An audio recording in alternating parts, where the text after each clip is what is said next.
O Fluminense precisa contratar.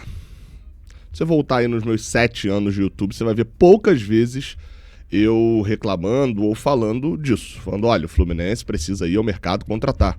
O Fluminense precisa de contratações. O Fluminense precisa... Não sei exatamente a explicação do porquê eu não falo tanto e não peço tanto contratações. Talvez por o meu canal ter começado justamente num dos piores momentos financeiros ali do Fluminense nesse século. Talvez financeiramente o pior momento do Fluminense nesse século, em 2018. Ou talvez porque o olhar meu mesmo seja de já tentar resolver com algumas coisas, mas o fato é que o sarrafo subiu, o Fluminense não briga pra ir só pra Sul-Americana de novo, o Fluminense não briga pra não cair, o Fluminense tem aspirações de título. Hoje o Mário Bittencourt deu uma entrevista de novo falando sobre título, hoje, nessa sexta-feira, falando que tem 3 competições, que o objetivo é ser campeão.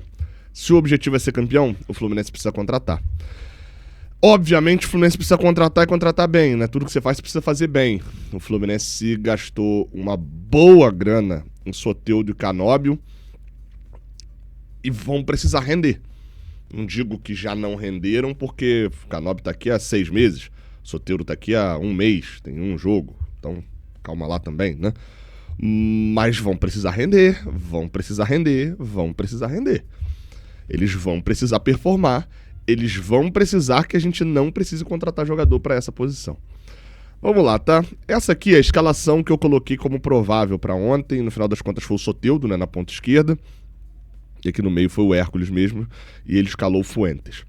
O Renato gosta muito de rodar time. Então eu vou explorar um pouquinho o campo inteiro aqui, botando todas as opções que a gente tem para cada posição. Nas últimas 2 janelas, né? Foram 2 janelinhas, foram praticamente aquelas janelinhas de banheiro ali, né? Pequenininhas. Eu falei que o Fluminense não tinha muito desespero de contratações para várias posições, porque naquele momento a galera tava rendendo e eu esperava que alguns jogadores que fossem render não rendessem mais. Alguns não renderam tanto, né? E alguns ainda caíram ainda mais. Então é disso que a gente vai falar aqui. Pro gol eu sigo dizendo, o Fluminense não tem goleiro garantido pro ano que vem. O Fábio é um milagre, gente. O Fábio é um milagre. E o Fluminense hoje tem, agora o Gustavo Ramalho foi pra Portugal e era dos 3 goleiros, talvez o que eu mais tinha expectativa futura era no Gustavo Ramalho, eu achava um bom goleiro. Não achava um grande goleiro, mas achava o melhor dos 3. E, enfim... Eu não tenho expectativa futura no Vitor Eudes, eu não tenho expectativa presente e futura no Marcelo Pitaluga. E o Fábio é um milagre. Assim, a gente tá na dependência de ter um milagre todo ano. Então, assim, o gol precisa. Para esse ano, enquanto o Fábio estiver fazendo milagre, não. É isso. Uma hora talvez vai soar uma sirene de toda a altura no Rio de Janeiro. E aí aquele negócio, o goleiro é uma posição muito escassa, porque normalmente cada time tem um que joga só. Tem 2 ali que você conhece. E aí você vai ter que ir desesperado no mercado, fica tudo muito mais caro. A letra tá dada. De zagueiros, o Fluminense ganhou o Ignacio no Mundial. E Manuel e Thiago Santos continuam bem coadjuvantes. O Manuel é uma participação especial, dá pra chamar em alguns momentos, né? O Manuel. Praticamente não jogou só quando o Fluminense poupou o time inteiro. Então o Manuel acho que é carta fora do baralho. Eu vou tirar o Manuel daqui só pra mostrar com quem que a gente conta. O Thiago Santos não é uma certeza na zaga, né? O Renato tem usado mais ele de volante até, se parar pra pensar. A gente precisa contratar um zagueiro se quiser brigar por título, principalmente do Brasileirão. A gente vai ou contar com a sorte de Freitas, Ignacio e Thiago Silva não terem lesão. E a gente já viu que o Freitas é um bom zagueiro com limitações, né? É um bom zagueiro porque a gente fala do Mundial. Não tem como a gente esquecer o Mundial por causa de um jogo. Do outro lado também, gente, vamos com calma também. O Mundial é um domo à parte ali. O Freitas tem as suas carências. O Freitas dá os seus erros, porque ele não é o Thiago Silva. E o Ignacio também, tá? O Ignacio saiu ileso agora porque não jogou no pós-mundial, mas também tem uma coleção ali de lances em que deu mole. Então, assim, a gente tem poucos zagueiros. Eu não vejo problema necessariamente no nível da nossa zaga. Acho que a nossa zaga não tá muito distante de, sei lá, da maioria das zagas do Brasileirão, não. E tem o Thiago Silva que dá uma elevada no nível. Mas é uma preocupação que eu tenho com quantidade de jogadores. O Fluminense precisa contratar um zagueiro. Nas laterais, eu acho que vou seguir com a opinião. O Mundial não mudou a minha opinião. A volta do Mundial também não mudou a minha opinião. Eu não gostei muito da partida do Fuentes ontem. Achei uma partida 3,5. Achei que ele faltou coragem em alguns momentos pro Fuentes ousar um pouquinho mais. Quando ousou, acertou e errou, mas é normal. E o Guga fez um Mundial ruim. O Mundial do Guga foi bem ruim, né? Os 2 jogos que ele atua, assim, ele é o pior em campo, um dos piores em campo. Em contraponto, a gente tem o Samuel Xavier e o René que saem ilesos e saem grandes até dos jogos que fizeram. Só que os 2 reservas, ninguém contesta a qualidade de Fuentes e Guga até agora no Fluminense. Os 2 foram bem honestos, bem... Enfim. Então acho que as laterais não são um problema. As laterais podem vir a ser um problema no caso de René e Samuel Xavier, ou entrarem numa sequência de uma fase muito grande, que não é o que se mostra nesse momento, ou então por uma lesão. A gente tem o Léo Jance, a gente tem o Wagner, a gente tem o... enfim, tem ali um olhar sobre as laterais que pode. O Calegari agora saiu pra Turquia, né? Nem sabia mais que o Calegari tinha coisa no Fluminense. Mas enfim, é um cenário aí que a gente vai ter que olhar um pouquinho só se tiver algum problema. Mas não digo que é um desespero de contratação, não. Isso acho que não é. A lateral é o setor mais tranquilo nosso. No meio de campo, a gente, na teoria, tem esses 4 aí que estão na tela. E tem o Otávio. O Otávio deve voltar pro quarto final, pros últimos 25%, pro último trimestre do Brasileirão. Em que nível o Otávio volta? Não sei. O Otávio jogou 5 jogos pelo Fluminense. Gostei bastante do que ele fez em 4 jogos, principalmente contra times que estavam bem mais fechados. E acho que o Otávio, se depois desse tempo todo parado, vai ser difícil cobrar isso dele. Mas pode ser uma alternativa para uma contratação um pouco mais à frente, né? Ele era essa alternativa, mas depois da lesão não sei. Enfim, mas volta só pro último trimestre, não dá nem pra muito contar dentro desse ano. Foi uma contratação que deu errado por conta da lesão. E nessa conta ainda tem o Wallace Davi, que desceu pra jogar a base. Eu acho que o Wallace Davi se conta muito pouco com ele, tá? Porque o Wallace Davi não é que ele tá no escopo do Isaac e do Riquelme. Acho que são 3 andares diferentes. É o Riquelme, o Isaac e o Wallace Davi. Não tô falando de qualidade técnica, tô falando de possibilidade de jogar. O Wallace Davi só jogou os 2 jogos que a gente jogou com a base. Os outros ele não entrou em campo. Então eu vou tirar o Wallace Davi da conta, assim como eu tirei o Manuel. A chance do Wallace Davi ser utilizado é a mesma do Manuel ser utilizado num jogo principal. Eu acho que pra volantes, cara, você vai me perguntar, a gente precisaria de uma contratação? Acho que a gente poderia ter uma contratação, mas não acho a volância. A gente tem uma volância nota 7,5, nota 8, 6. Alguns jogos, como contra o Cruzeiro, uma nota mais baixa, não renderam. Mas eu acho que, no geral, a nossa volância ela tá à altura de um time que não vai ser favorito a um título de Brasileirão. E eu não tô cobrando que o Fluminense monte um time favorito do Brasileirão, gente. Eu entendo a limitação financeira. Eu entendo isso. Eu entendo que o adversário vai buscar um jogador de 20 milhões fácil. E a gente, 20 milhões de euros. E a gente tá, né? Mas eu também entendo o seguinte. E cobro o seguinte. Dinheiro se tem, dinheiro se gasta, né? E acho que dentro do dinheiro que se gastou até agora, a nossa volante tá bem aceita. Isso eu acho que é compatível. Onde que não é compatível? Os nossos jogadores de meio campo. A gente hoje tem 3 jogadores de meio campo. E eu vou falar por que eu acho que essa posição segue sendo, e eu tô batendo nessa tecla, eu chutaria ali desde janeiro. Não vou lembrar aqui exatamente, mas se você for buscar, eu sempre gravo esses vídeos assim, desde janeiro eu chutaria que eu tô batendo nessa tecla. O Fluminense tem o Paulo Henrique Ganso. O Ganso teve um problema no coração. Esse problema no coração fez com que o Ganso perdesse os 3 primeiros meses do ano. Ele se prejudicou muito por conta da questão de preparação física, porque ele perde a pré-temporada. E não é que ele tava... Não, ele não podia não subir uma escada direito em casa. Isso comprometeu muito a questão física do Ganso. Isso tudo é um fato e eu coloco isso tudo na análise. E aí eu brincava, né? Quando a gente tava em maio, eu falava, gente, o Ganso tá em fevereiro. A questão é que o Ganso agora já tá em abril. A gente tá no meio de julho.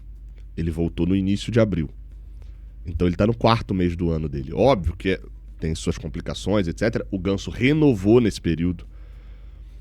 Mas assim, teve a notícia do Pedro Ivo Almeida lá da ESPN de que não entendeu muito bem, né? Teve ali uma questão entre ele e o Renato em algum momento ali dentro do Mundial, parece estar tudo resolvido, mas a questão é que o Ganso agora tem outra lesão, uma lesão muscular, e o meu olhar de 2025 permanece o mesmo do início do ano. Para este ano, o prudente, se a gente quiser buscar algum título, é não contar com o Ganso. Não apaga em nada a história do Ganso, o Ganso não tá de sacanagem, o Ganso não tá destruindo a história dele no Fluminense. Depois eu vou falar de outro jogador, inclusive, que tem um pouco dessa mesma pegada. A questão é que o Paulo Henrique Ganso não tem condições de ajudar o Fluminense nesse momento. Nessa temporada buscando um título. Pode ajudar? Pode. Pode acontecer. Mas contar com isso é contar com a sorte. O Fluminense precisa de uma contratação para esta posição pra já. E o que é o pra já? É que precisa chegar e precisa jogar. O Lescano não é esse jogador. O Lescano é um jogador em preparação. O Lescano veio de um campeonato rural. Eu falo que o campeonato uruguaio e o campeonato paraguaio são campeonatos rurais. Por quê? Você sai da capital ali, são times de interior, assim, com estrutura... o Campeonato Paraguaio, assim, você tem um centro em Assunção, quando você sai desse centro, você tá dentro da capital, mas parece sem sacanagem. Parece que eu tô em Itaboraí, parece que eu tô em Rio Bonito, parece que eu tô em cidades do interior do Brasil. E eu tô dentro da capital do país. Lá no Uruguai, eu fui de férias há 2 anos atrás, e a gente foi até Colônia de Sacramento, uma cidade lá. E aí eu passei e vi o escuro do Plaza Colônia, e falei, aqui deve ser uma escolinha do Plaza Colônia. Era o estádio dos caras. É uma coisa assim muito enraizada, muito legal, a cultura de futebol, mas é um nível muito abaixo. É um nível campeonato carioca. Assim, abaixo até talvez em alguns casos. Então, não dá pra achar que o Lescano novo vai chegar e jogar voando. Não acho que é uma contratação que já deu errado, mas não é esse o cenário. E o Isaac é a mesma coisa. O Isaac é um jogador em formação. O Isaac desceu pra base agora, destruiu jogando sub-20. Por quê? Porque ele é um jogador daqueles do sub-20, é um jogador fora de série no nível técnico e é um jogador que já tem 7 meses treinando no profissional. O cara ganha massa, ganha corpo, ganha experiência, ganha noção pra destruir no sub-20. No profissional ainda não rendeu. Me diga o jogo que o Isaac entrou no profissional e que ele transformou. Porque pra eu achar que o Isaac vai ser decisivo na conquista de título, ele tinha que ter pelo menos em 7 meses um jogo pra eu dizer que, ó, se ele repetir esse jogo aqui, mas não teve ainda. Pode ser uma aposta, pode ser, mas pra título, meu irmão, a gente precisa contratar. Não precisa estar nas costas de um moleque de 18 anos, não. Essa conta não precisa ir pra um moleque de 18 anos pra carregar a gente pra título, não. Pode carregar, pode fazer, mas não pode estar nas costas dele essa função.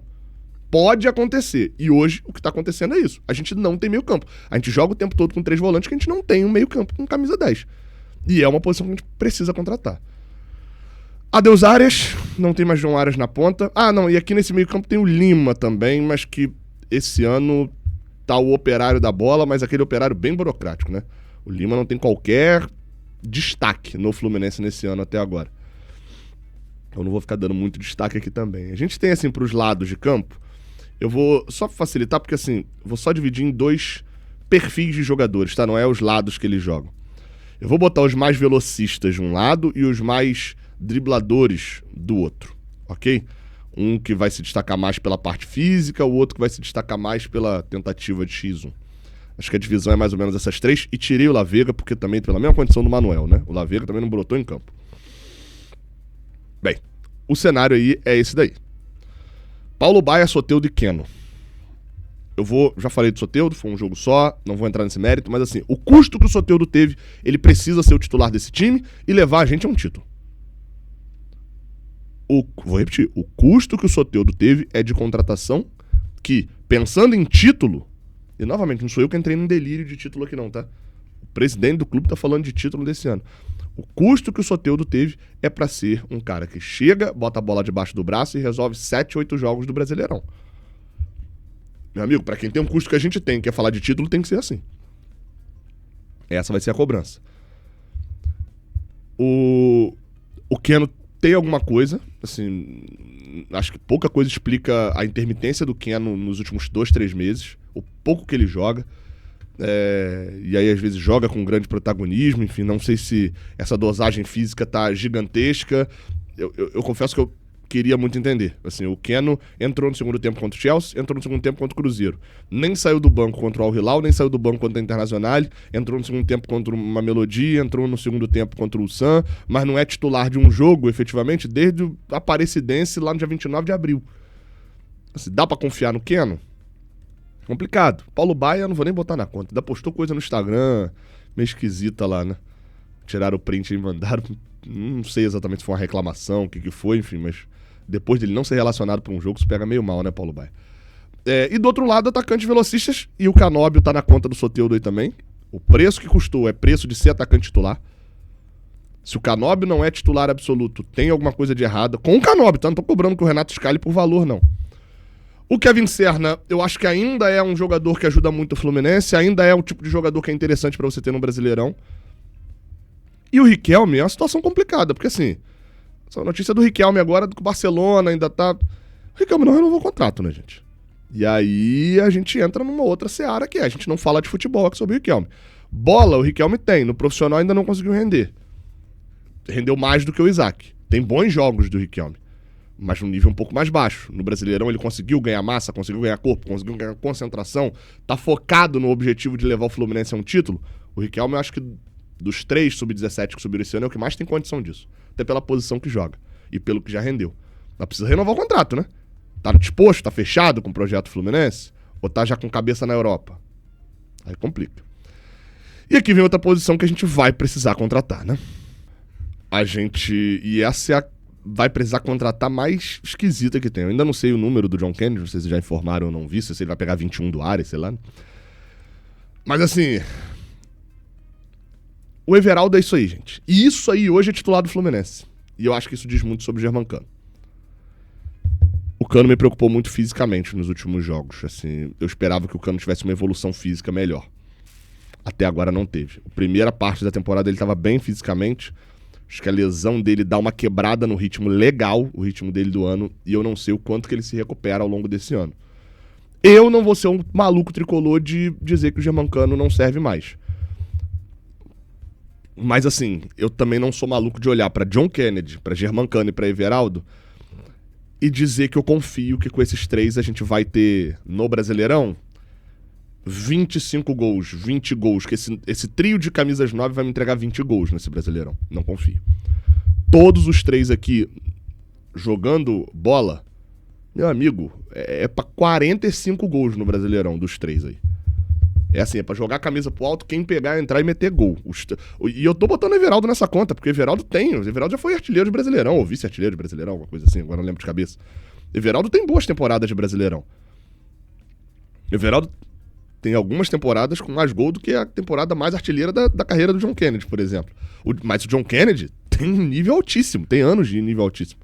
E o Germancano, então, não preciso nem falar. Agora, o que os 3 vão apresentar em campo? Eu acho que o John Kennedy é a única que a gente ainda não viu.